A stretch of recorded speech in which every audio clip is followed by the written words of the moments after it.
So offender profiling, what the dealio, I hear you ask. And I hate to urinate on anyone's parade. And even though in media and in film we have these famous characters like in Silence of the Lambs and in Crackers who work with the police and who claim they can create like an offender profile which can help solve crimes and catch the slippery culprit. He's a very narcissistic man who works in finance. Or she's in her 40s, lives alone and has an innate fear of badgers. It's actually not a scientific procedure.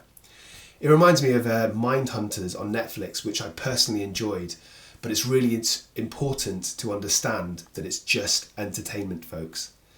I also enjoyed Cobra Kai, but I wouldn't wax numerous cars and paint fences to learn how to fight.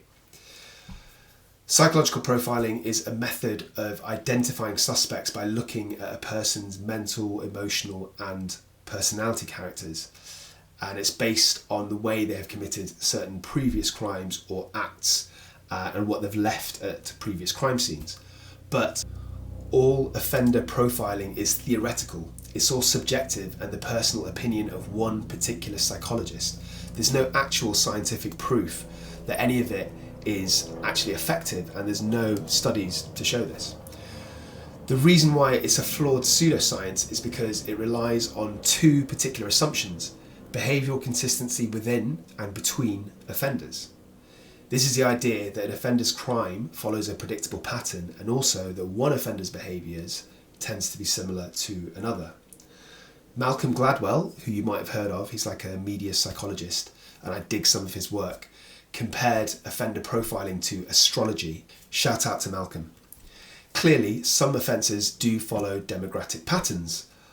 Off the top of my head, obvious examples would be that perpetrators of sexual abuse will often abuse themselves.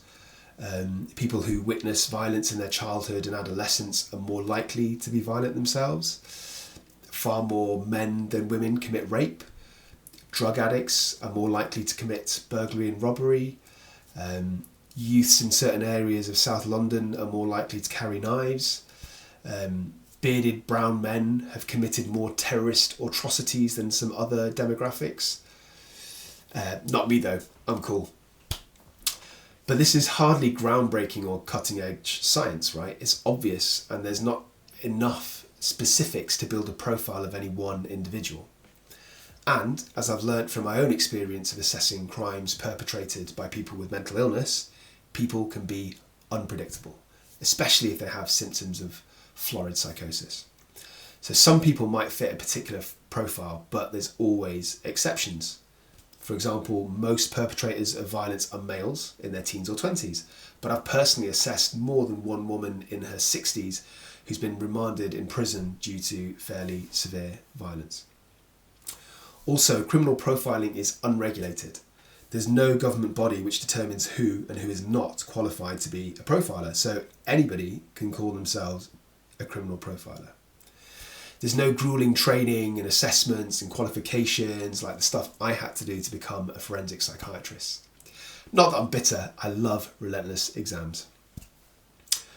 I'll give you an example of a once well-established sham theory related to criminal profiling that you might have heard of. So the Mcdonald Triad refers to the idea that there are 3 signs that can indicate whether somebody will grow up to be a serial killer or commit other kinds of violent criminal acts. And these are being cruel or abusive to animals, especially pets, setting fires to objects or minor acts of arson, and regularly wetting the bed to teenage years. And this idea first gained momentum when a researcher who's a psychiatrist named J.M. Macdonald published a controversial review in 1963 of some earlier studies, and he suggested this link.